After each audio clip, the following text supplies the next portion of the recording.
আসসালামু আলাইকুম। আশা করছি আপনারা সবাই ভালো আছেন। আমি আলহামদুলিল্লাহ ভালো আছি। তো আজকে আমার টিউটোরিয়ালটা হচ্ছে যে যারা কম্প্যাক্ট ল্যাপটপটা ব্যবহার করছেন এখনো, তাদের একটা প্রবলেম সচরাচর হয়ে থাকে। সেটা আমি আপনাদেরকে এখন একটু দেখানোর চেষ্টা করছি যাতে আপনারা বুঝতে পারেন। দেখতেই পাচ্ছেন এটা হচ্ছে কম্প্যাক্ট আপনার একটা ল্যাপটপ। এই ল্যাপটপের যে আমি একটু দেখাতে দেখেন কি কমেন্টটা আসতেছে, একটা সাউন্ড।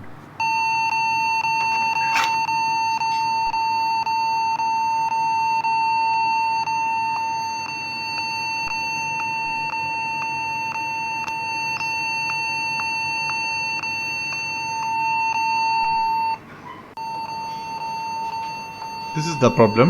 এই প্রবলেমটা আপনি কিভাবে সলভ করবেন সেটা আমি আপনাদেরকে এখন দেখানোর চেষ্টা করব। জাস্ট আপনি আপনার ল্যাপটপটাকে একটু ওপেন করার চেষ্টা করেন। আমি এই ল্যাপটপটাকে কিভাবে এই যে বিপ সাউন্ডটা, আনএক্সপেক্টেড সাউন্ড যেটাকে আমরা বলে থাকি, যে খুবই অসহ্যকর সাউন্ড, এটাকে আমরা বলে থাকি, সহ্য করার মতো নয় অ্যাকচুয়ালি, এটা সহ্য করাটা খুবই টাফ।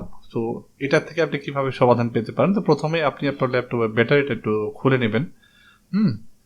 খুলে নেওয়ার পর এখানে এরপর আপনার যেটা লাগবে, একটা স্ক্রুড্রাইভার লাগবে, স্টার স্ক্রুড্রাইভার, এবং সাথে একটা পাতলা টাইপের কিছু একটা নেবেন। তো আমি স্ক্রুড্রাইভার দিয়ে প্রথমে যে স্ক্রুটা দেখতে পাচ্ছেন এটা একটু খুলে নেবেন। আমি এটা খুলে নিচ্ছি।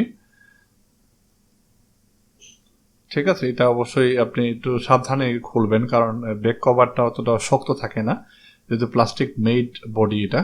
সেক্ষেত্রে অবশ্যই দেখতে পাচ্ছেন এরকম করে আপনি একটু খুলে নেবেন। এটা আমি দেখাচ্ছি কিভাবে খুলবেন অ্যাকচুয়ালি। তো এখানে একটু কোনাভাবে সাবধানে এটা খুলে নিতে হবে। খুলে নেওয়ার পর যেটা করতে হবে, যেটা হচ্ছে এইখানে দেখেন, আপনি কিন্তু চাইলে র্যামটাকেও খুলে নিতে পারেন, র্যামটাকে খুলে রেখে দিতে পারেন। আমি র্যামটাকে আপাতত খুলে রেখে দিচ্ছি, যাতে আরেকবার একটু পরিষ্কার করে লাগিয়ে দেওয়া যায়। র্যামটাও একটু ভালো করে লাগিয়ে দিবেন। র্যামটা খুলে রাখলাম, দুটো র্যাম ছিল আমার। এইখানে আরেকটা স্ক্রু রয়েছে, যে এইখানে দেখেন, এখানে আরেকটা স্ক্রু রয়েছে, যে হার্ড ড্রাইভের আপনার এক্সটেন্ডেড একটা এরিয়া রয়েছে। সো ওইখান থেকে আপনি স্ক্রুটাকে খুলে নেবেন, এবং পরবর্তীতে আরেকটা স্ক্রু রয়েছে মাঝামাঝি। এটা হচ্ছে ঠিক আপনার যে কিবোর্ডটা রয়েছে, কিবোর্ডের স্ক্রু। এটা মেইনলি কিবোর্ডটাকে আটকে রাখার জন্য স্ক্রুটা দেওয়া হয়েছে। তো এটা আপনি তিনটা স্ক্রু আপনি প্রথমে খুলে নেবেন। খুলে নেওয়ার পর এখানে যদি আমি একটু আপনাদেরকে কিবোর্ডটা একটু খুলে দেখাবো। প্রবলেমটা আসলে কোথা থেকে হচ্ছে এটা আপনাদেরকে দেখানোর চেষ্টা করছি, যাতে আপনারা সহজেই প্রবলেমটাকে ফাইন্ড আউট করে আপনি সমাধান করতে পারেন।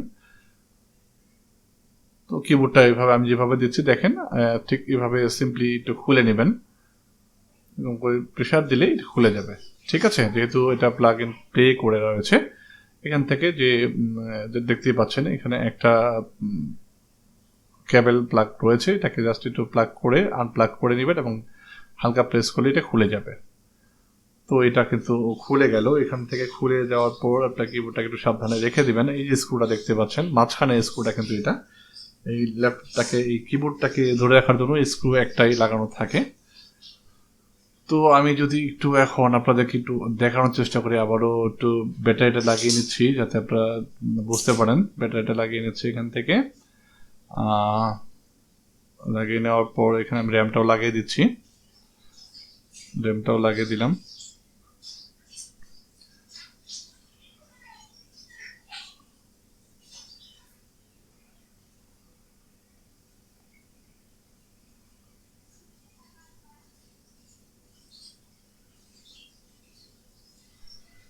এখন যদি একটু পাওয়ার দিলে কিন্তু দেখেন এটা কিন্তু কাজ করছে।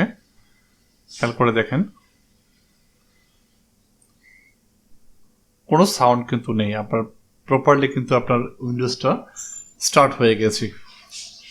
ঠিক আছে, তো আমি আশা করছি আপনাকে বোঝাতে পেরেছি যে দেখেন আপনার প্রবলেমটা হচ্ছে কিবোর্ড থেকে। আপনার কিবোর্ডে হয়তো কোনো ক্রমে কানেকশন কোথাও থেকে ঠিকমতো প্রপারলি পাচ্ছে না। ফর দিস রিজন আপনার এই যে সাউন্ডটা, আনএক্সপেক্টেড একটা সাউন্ড, সেটা কিন্তু এটা আপনাদেরকে দিচ্ছে। এই হলো প্রবলেম। তো আমি আপনাদেরকে আবার একটু দেখিয়ে দেওয়ার চেষ্টা করছি, যে আপনি যদি আবার আপনাদেরকে একটু লাগিয়ে দেখাই সরাসরি কিবোর্ডটাকে এখানে আমি লাগানোর পরে দেখবেন একটা আলাদা সাউন্ড করছে।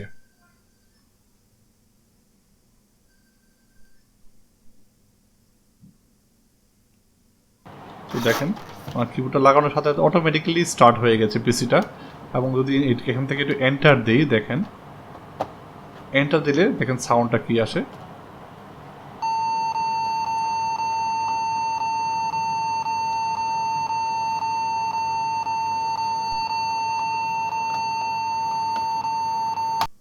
তো এই হচ্ছে প্রবলেম, অর্থাৎ আপনার এই যে সাউন্ড সিস্টেমটা, যে সাউন্ডের যে প্রবলেমটা, এটা কিন্তু অ্যাকচুয়ালি কিবোর্ড থেকেই হচ্ছে। কিবোর্ডের আপনার প্রবলেমের কারণে আপনার এই প্রবলেমটা দেখাচ্ছে আপনাকে আপনার কম্প্যাক্ট ল্যাপটপের ক্ষেত্রে। সেটা অন্যান্য ল্যাপটপের ক্ষেত্রেও হতে পারে। যে সাউন্ডটা আপনারা একটু খেয়াল করে দেখবেন, এই সাউন্ডটা যদি কখনো আপনার ল্যাপটপে দেখায়, সেক্ষেত্রে আপনি কিন্তু প্রথমেই কিবোর্ডটাকে চেঞ্জ করে দেখতে পারেন। আমি আশা করছি আপনার যে প্রবলেমটা সেটা সমাধান হয়ে যাবে।